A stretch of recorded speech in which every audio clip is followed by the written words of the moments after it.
എല്ലാവർക്കും നമസ്കാരം. ഞാൻ ലതാജി അമ്മയുടെ അടുക്കളയിലേക്ക് സ്വാഗതം.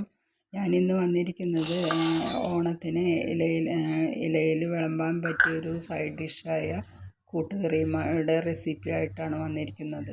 അതിലേക്ക് കടലപ്പരിപ്പ് വേണം. ഈ കടലപ്പരിപ്പ് ഒരു 75 ഗ്രാമിൻ്റെ അളവാണ് ഞാൻ എടുത്തിട്ടുള്ളത്. അത് കയ്യിലേക്ക് ഇട്ട് നോക്കിയാൽ നമ്മളെ ഒരു കൈ നിറയെ ഉണ്ടാവും. ആ അളവ്, അത്രയുള്ള അളവ് വെള്ളത്തിലിട്ട് കുതിർത്തിയിട്ട് അടുപ്പത്ത് വേവാൻ വയ്ക്കാം. പിന്നീട് അത് വേവ് പാകം നോക്കാനായിട്ട് വെന്തുടയാൻ പാടില്ല. അത് പരിപ്പ് ഒരെണ്ണെടുത്തിട്ട് അമർത്തി നോക്കുമ്പോൾ പൊടിയും.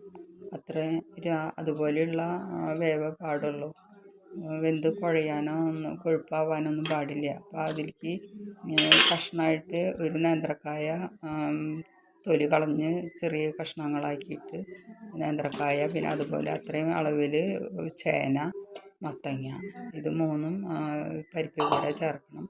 പിന്നെ അതിൽ കുറച്ച് ഉപ്പ്, പിന്നെ കുറച്ച് മഞ്ഞൾപ്പൊടി, ഒരു 1/2 ടീസ്പൂണ് മഞ്ഞൾപ്പൊടി, ഒരു 3/4 ടീസ്പൂണ് മുളക് പൊടി,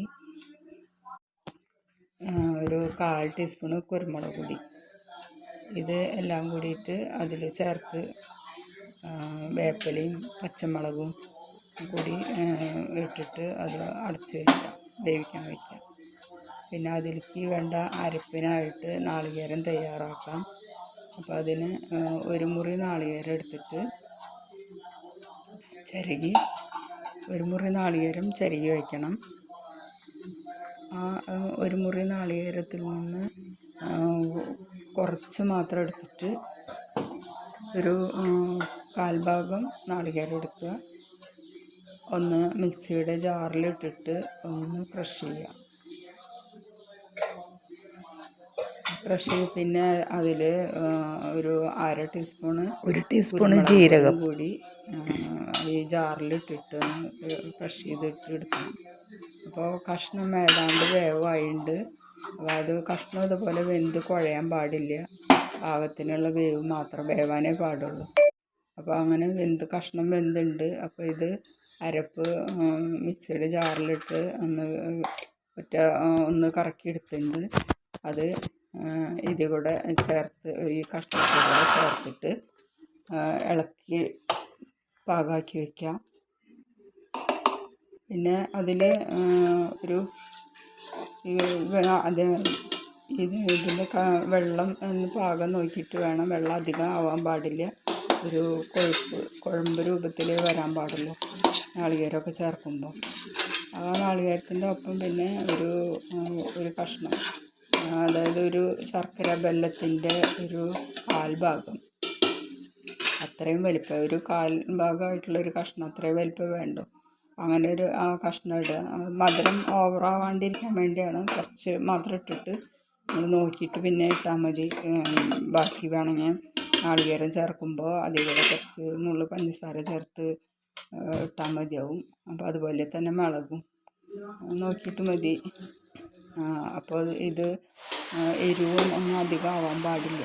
അപ്പോൾ കഷ്ണം വെന്തുണ്ട്. അപ്പോൾ ഇനി ഒരു പാൻ വെച്ചിട്ട് കുറച്ച് വെളിച്ചെണ്ണ ഒഴിച്ചു. അതിൽ പിന്നീട് ഒരു 1/2 ടീസ്പൂണ് ജീരകം, 1 ടീസ്പൂണ് ഉഴുന്നും പരിപ്പ്.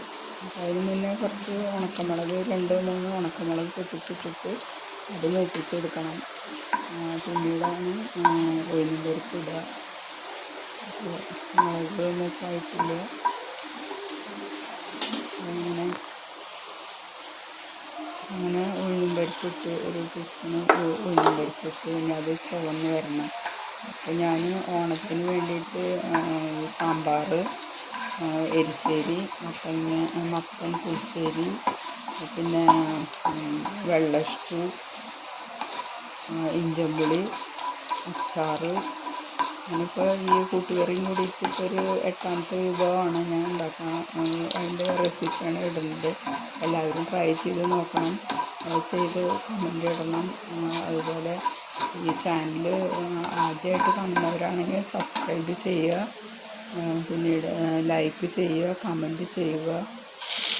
അപ്പോൾ ഉഴുന്നുപരിപ്പ് മൂത്ത് വന്നിട്ടുണ്ട്. ഇനി അതിൽ നാളികേരം ഇടാം. നാളികേരം ഇട്ടിട്ട് അത് നല്ല ചുവന്ന് വരണം.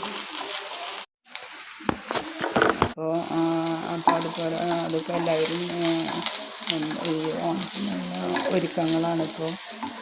ഓണസദ്യക്ക് വേണ്ട കാര്യങ്ങളൊക്കെ ഇപ്പോൾ നേരത്തെ കൂട്ടി ഒരുക്കി ചെയ്തിട്ടുണ്ടെങ്കിൽ എല്ലാവർക്കും ഇപ്പോൾ ഈ കറികൾ എല്ലാം അറിയണവരൊന്നും ആവില്ല. കുറച്ച് പഴയ ആൾക്കാർക്കൊക്കെ അറിയെങ്കിലും കൂടി ഇപ്പോഴത്തെ പുതിയ തലമുറയ്ക്കൊന്നും ഇതൊന്നും അത്ര അറിവുണ്ടാവില്ല. അപ്പോൾ ഇങ്ങനെയൊക്കെ നോക്കിയിട്ട് തന്നെ എല്ലാവർക്കും ചെയ്യാൻ പറ്റുള്ളൂ. അപ്പോൾ ഈ നാളികേരത്തിലേക്ക് ഞാൻ കുറച്ച് മധുരം, 1 ടീസ്പൂണ് മുളകും 1 ടീസ്പൂണ് പഞ്ചസാരയും ചേർക്കുന്നുണ്ട്. അപ്പോൾ അതിൽ കൂടെ എല്ലാം കൂടി കുറച്ച് വേപ്പിലയും കൂടി ഇട്ടു. ഇനി വറവ് പാകമായി. അതിന് കറി ഇതിലേക്ക് ചെരിയാം. അല്ലെങ്കിൽ ഈ വറുത്ത നാളികേരം മറ്റേ കറി പാത്രത്തിലേക്ക് ചേർക്കാൻ ഏതെങ്കിലും ചെയ്യാം.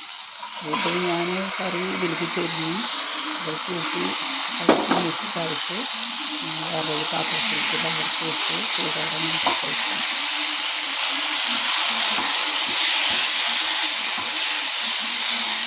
കറി പാകമായി.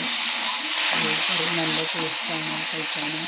എല്ലാവർക്കും കുട്ടികൾക്കും എല്ലാവർക്കും ഒരുപോലെ ഇഷ്ടപ്പെടുന്ന കറിയാണ്. പിന്നെ അടുത്തൊരു റെസിപ്പിയായിട്ട് ഞാൻ വീണ്ടും വരാം. Okay, thank you.